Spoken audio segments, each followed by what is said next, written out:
Welcome along to Radiox, the last in the current series. We hope you have enjoyed our first series. On the show this week, Pat Asher, God help us, McGrath, will be putting it up to Vladimir Putin. And John Fitzgerald is on his bike and heading for Italy, or is it Ireland? Pat Rabbitte, Ireland's Taoiseach or Deputy Prime Minister, has urged his government to get a grip. This comment was not directed at his more follically challenged parliamentarians, but a reference to his concerns over the effect of 6 years of austerity on the Irish people. Mr. Rabbitte said that people, having suffered enough, need a break from the constant cuts and tax hikes imposed, strangely enough, by his own government.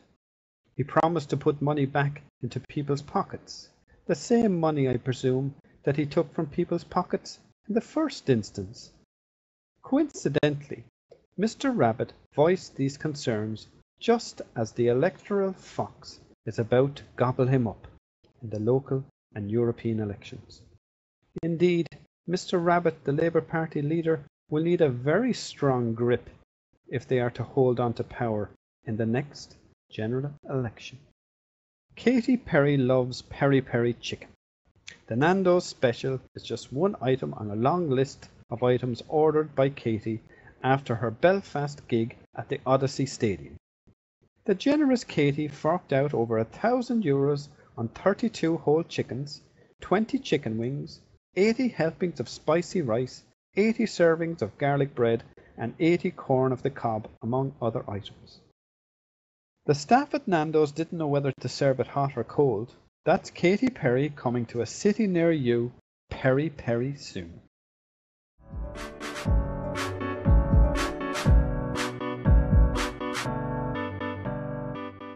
The case for making geography classes compulsory in schools has moved up another notch following the second most famous cycling race in the world, the Giro d'Italia. Cycling enthusiasts jetted off early to catch the opening stage, but were shocked to discover on arriving in Italy that the first 3 stages were in fact taking place in Belfast. That's Belfast situated in Ireland and not Italy, in case of any doubt about this little matter. Belfast has been situated in the same place for over 1,000 years, while no one can recall Italy being moved for any good reason in living memory. Are we to expect that Irish cycling races will in future start in Italy? This isn't the first time such a thing has happened. In 1998, the most famous of all bicycle races, the Tour de France, also began in Ireland. The majority of Irish natives do not speak French or Italian. In fact, they don't even speak Irish. But I suppose if the organisers' geographical skills are so removed from reality, then problems with linguistic comprehension is no big deal either. No sooner had the followers of the Italian cycling tour discovered their mistake in going to Italy for the Giro d'Italia and not Ireland where it was, they had to book flights at extortionate rates to get to Ireland and see their heroes. Imagine then their surprise when they met the peloton in Belfast airport, boarding flights for Italy. It was all quite confusing really, what with competitors falling off their bikes in Ireland while doing the Giro d'Italia, and supporters jetting around Europe in the hope of following the Tour of Italy, which didn't start in Italy. In case there is not already enough confusion about the place, Belfast is now twinning with Boston in the US of A. Next year, people in Boston might be wondering why there is a cycling race in their city, started by the mayor of Belfast, and which is meant to be in Italy. The Boston Globe might be just about able to explain why an Italian cycling race takes place in other countries, and what's the affinity with Belfast in this titanic competition. P.S. This year's Tour of Ireland will start in the Vatican, take in America, and end in Ireland. When in Ireland, competitors are asked to do as the Romans do. This is John for Radio Oaks.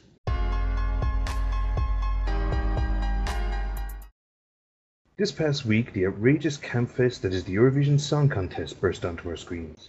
Russian leader Vladimir Putin, the man who likes to remind us of just how gay he isn't, was sure to be sent spiralling into a rage. Not least because of the fact that a bearded Austrian transvestite named Conchita Wurst was taking part. Conchita was singing a cheap Bomb Team knockoff, which evoked visions of an I'm Not gay Russian villain trying desperately to turn the world straight. No! Last take. 350. This past week, the outrageous campfest that is the Eurovision Song Contest burst onto our screens.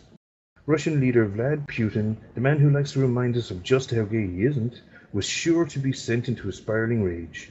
Not least because of the fact that a bearded Austrian transvestite named Conchita Wurst was taking part. Conchita was singing a cheap Bond team knockoff which evoked visions of an I'm not gay Russian villain trying desperately to turn the world straight. But just as Vlad would have been planning his invasion of Austria, something amazing happened. Poland took to the stage. What the world witnessed next was an extraordinary 3 minutes, so infused with burgeoning sexuality that even grumpy old men put their papers down as their pipes fell from their mouths.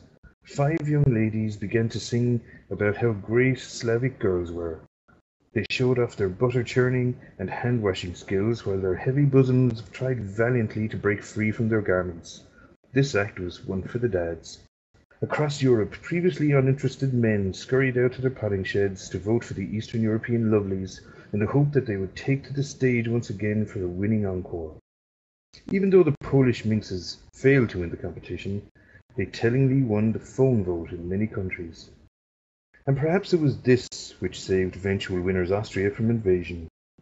Perhaps Vlad the Straight was too busy rewinding the Polish act that he failed to notice that a bearded transvestite, a person who so stands in the face of Putin's tyranny, had actually won. This is Pat McGrath, the Asher God Help Us correspondent, Radios. Thanks to everyone who has listened and worked on the series. We hope to be back in July refreshed and hopefully inspired to bring you more satirical comedy. Until you hear from us again, best wishes to everyone.